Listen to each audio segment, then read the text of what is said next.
Hello everybody. Hello, welcome back to my channel. It's International Women's Day coming up on the 8th of March, so in spirit of that I thought I would do a recommendations video on my favourite books, TV programmes and films that I think celebrate women or show what women have overcome in history, or just things that I think challenge the stereotypes of what women have been labelled as over time. Just so you know, I have quite eclectic taste, so some of these might not be for everybody, but they're what I personally enjoy.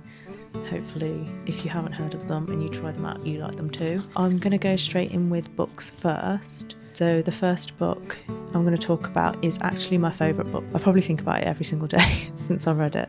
It's Miss Benson's Beetle by Rachel Joyce.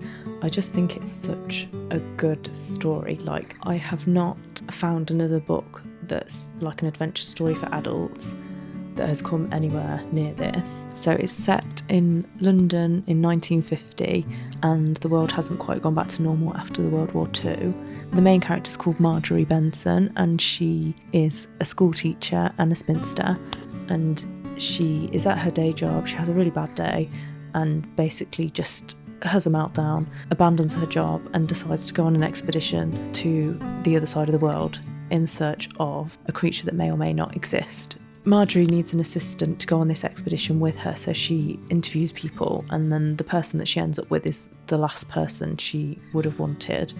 But basically these two British women go on this adventure together. They are polar opposites, but they end up becoming the best of friends. It's just one of those stories that's about an unlikely friendship. They go through so much together and it's a wild ride, and I flipping loved it. Like, I just wish that I could read it again for the first time. It was so good. So the second book in my pile is A Quiet Life in the Country by T.E. Kinsey. This is part of quite a large series of books. I think there's 13 in total. It's about a lady and her lady's maid who move from London to Gloucestershire in the countryside. It's set in 1908. The lady herself is quite eccentric and she sounds a little bit like Mary Poppins when she speaks. I've also listened to the audiobook of this, which is fantastic. She has a bit of a secret past that people don't expect her to have as a lady. She's travelled all around and she's had lots of near misses where she's been in all sorts of situations, but they always muddle their way through. Her lady's maid is Florence Armstrong and she's small but mighty. Her family was part of a circus. Her dad was a knife thrower, so she's kind of got all these unexpected talents and is like a martial arts queen. So they're just a very unlikely pair, and the relationship is quite unusual for the time. So although Florence is her maid, she's a bit more of a companion. They dine together, they chat together about all sorts. And so when they arrive, they see a dead body in the woods, and then when the local police are informed, they come to a conclusion and think it's case closed.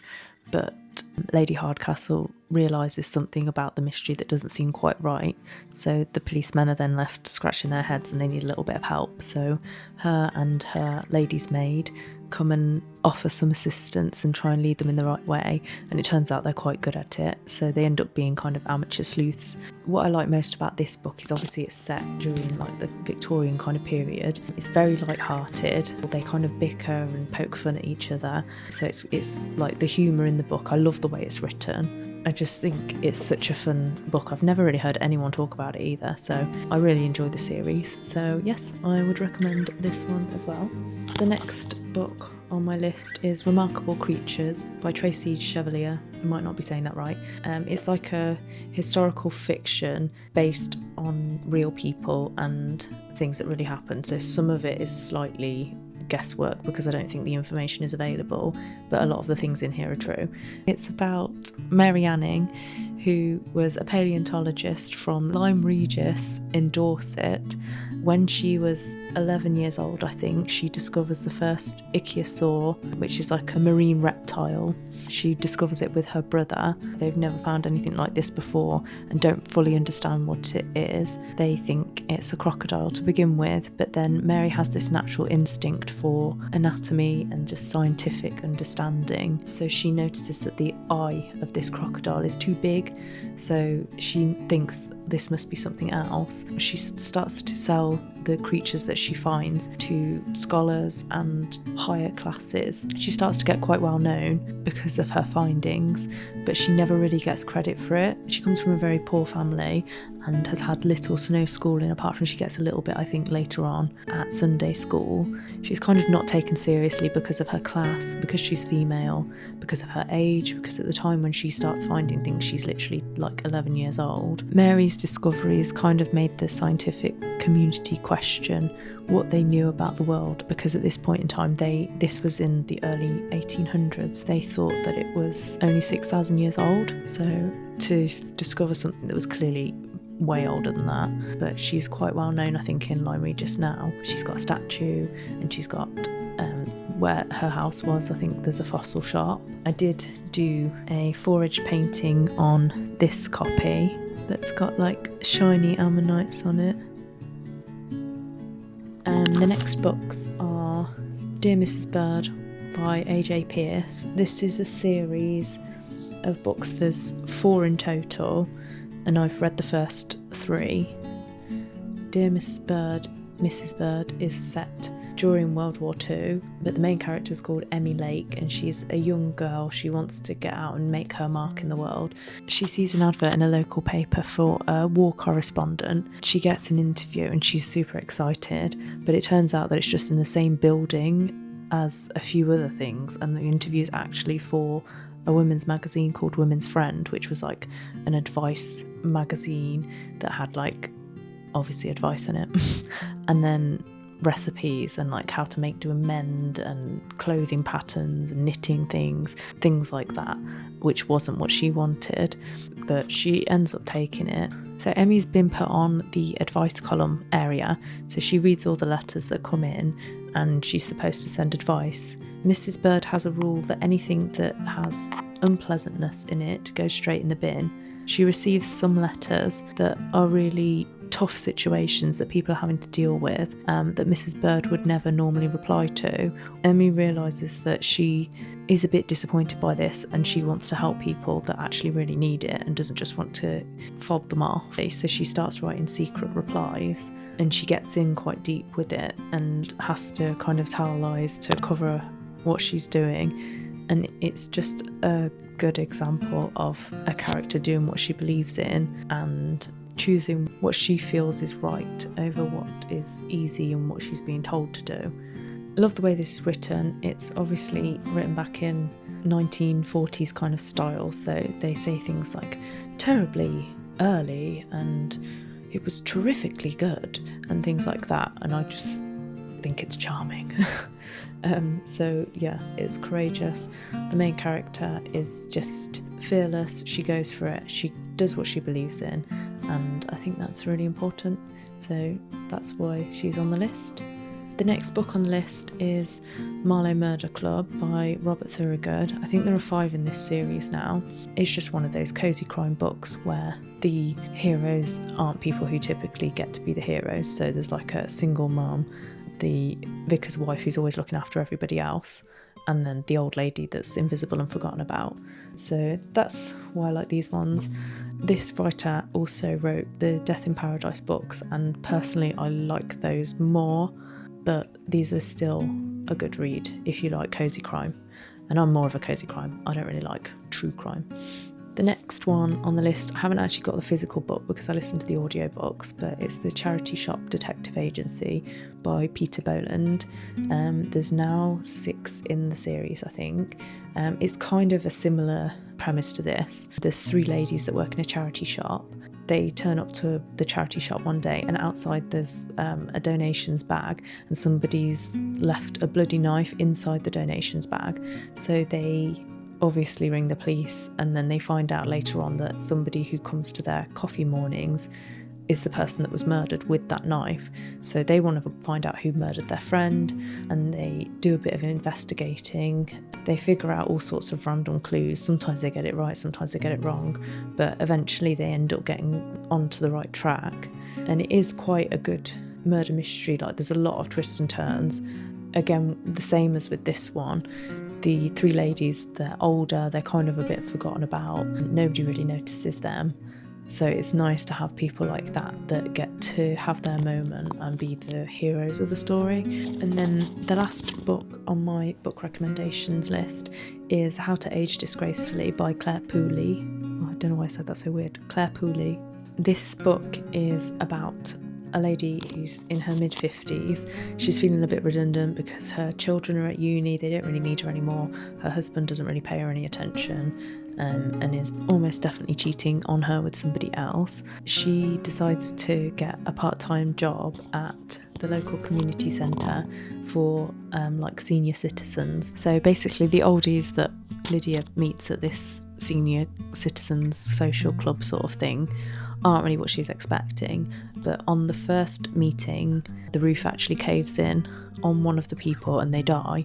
So then the council threaten to shut the community place down unless they can, I think it's £100,000 they need to gather together to fix the roof and keep it open. They all kind of try and pull together to come up with all these different unorthodox ways of making money, and along the way there's a bit of a revenge story for Lydia's husband, who, like I said, is almost definitely cheating on her, and who doesn't love a good revenge story. So yeah, the next thing that I want to talk about is TV series. So the first one is so good, like so good. It's called Miss Scarlet and the Duke, and it's like a Victorian crime mystery. I watched it on You, and I think you can get it maybe on Channel 4 in the UK. I'm not sure about anywhere else. It's kind of like a really smart, funny, witty, like just a clever programme. It's set in 1882, I think.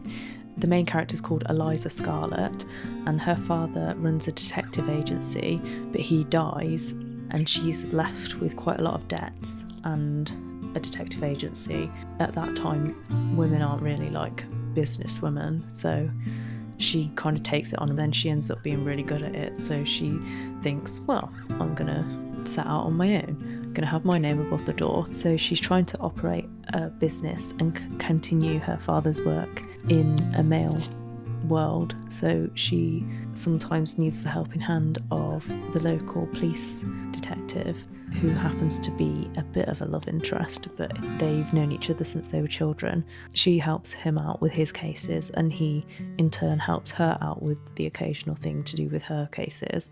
The whole thing is just really cleverly done, and it's very unpredictable. I don't want to give any of it away, but she's one of those characters that's always 10 steps ahead of everyone else. Really entertaining watch. I'd definitely recommend it if you haven't seen it before. It's so good. Yeah, on to the next one. The TV programme that I want to talk about next is Return to Paradise, which is a spin-off from the programme Death in Paradise. So Detective Mackenzie Clark was working in London, but she's returned home to her hometown of Dolphin Cove in Australia because she's been set up something over in London, which means that she can't work there because she's under investigation. The only police station in the whole world that would have her back is the one in her hometown. So she's obviously really good at solving murder mysteries. She's very awkward and unsociable, but I kind of relate to her weirdness. So I think I like her character because of that. Her ex-fiance, who she left standing at the altar 6 years ago, is still in Dolphin Cove, but with someone new, and Mackenzie definitely still loves him. It's just another storyline that keeps you watching because you just want to know what happens, and if they get back together. I just think it's fun. It's a light-hearted murder mystery, cosy crime kind of programme, which is very me.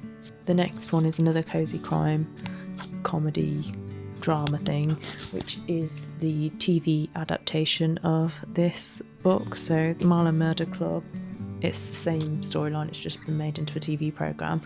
The characters are slightly different, but the essence of the whole story is exactly the same. it's just a nice watch. If I like a book and they make a film version, I'm going to watch it. And then the last one in the TV series section is Little Women, the TV series adaptation that was done in 2017. I think it's available on ITVX. I saw it pop up a few weeks ago, I think, so I'd quite like to watch that. And obviously it's the same kind of storyline, it's just a different adaptation and it's done in a TV series kind of way, so I guess it might delve into a little bit more of each character and the stories. I'm not sure, but that's a want to watch one. I haven't seen it. Films, the recommendations. First one, Little Women. I haven't seen the old one, I've only seen the 2019 one, I think. It's obviously just a story of what different women want out of life, and particularly Jo's story, getting her stories out there and going for what she believes in. The next film is Suffragette, which isn't necessarily a nice watch, but there are some snippets of lighter moments in it, but it just really shows what the women went through to give all the women after them a shot at equality and fairness, and just being able to be a lot freer than they ever were. And it just shows how much they fought for what they believed in and what they knew needed to change. Thanks to them, we all have much better lives. I just think it's educationally a good film to watch. The next film is very light-hearted and cheesy and nostalgic, and it's just one of those films that I enjoy watching every now and then. It's a guilty pleasure. So Miss Congeniality is the next one. So it's about an FBI agent called Gracie Hart, who, I think there's a suspected terrorist bomb at a beauty pageant. They need an undercover officer, and she's the only one that fits the bill because she's female. Goofy, tomboyish, like not ladylike at all. So she kind of has to go to a bit of like boot camp training. I think she thinks that all the girls are going to be airheads, which some of them are, but she sees the other potential in them, and other sides to them that other people probably don't see. So she begins to appreciate that not everybody needs to be smart in a certain way to be valuable, which is nice, because I think it's just like acceptance of different people and what they want out of life and different qualities that people have. It's a nostalgic, cheesy watch, and I like them sometimes. So the next one on the list is Legally Blonde. Everybody's seen it, but it's got to be on the list. It's about a girl called Elle Woods who is very Barbie, blonde, girly, comes across as a bit of an airhead. She thinks her boyfriend's going to propose, but he actually breaks up with her because he wants to go to law school and she's not serious enough. She decides, I am serious enough, and she decides, I'll go to law school and then he'll want me back and we can get married and live happily ever after. That doesn't happen, but she does go to law school and she does prove everyone wrong. I just like a story where the character is underestimated, so yeah, that's why that one's on the list.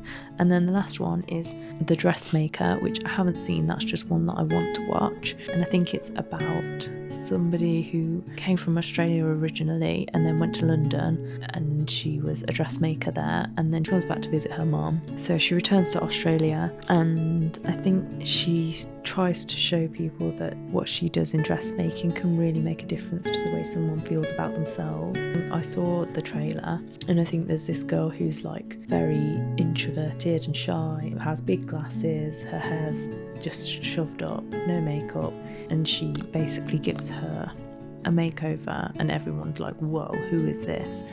And I think it's just celebrating what people could be if they were made to feel like they deserved it and that they looked good and they felt good. I like that concept of making somebody feel like they are worth it and giving them that confidence boost to go out and get what they want and have people look at them because they are beautiful in their own way. Hopefully it is about that and I didn't just make it up, but yeah, I think it looked good, so if I can get my hands on it somewhere, I will be watching that soon. So that's everything in my recommendations video. I hope you enjoyed it. Let me know if you've seen any of these or read any of these books, or if you've got any recommendations for me. I'd be really grateful. Okay, thank you. Bye.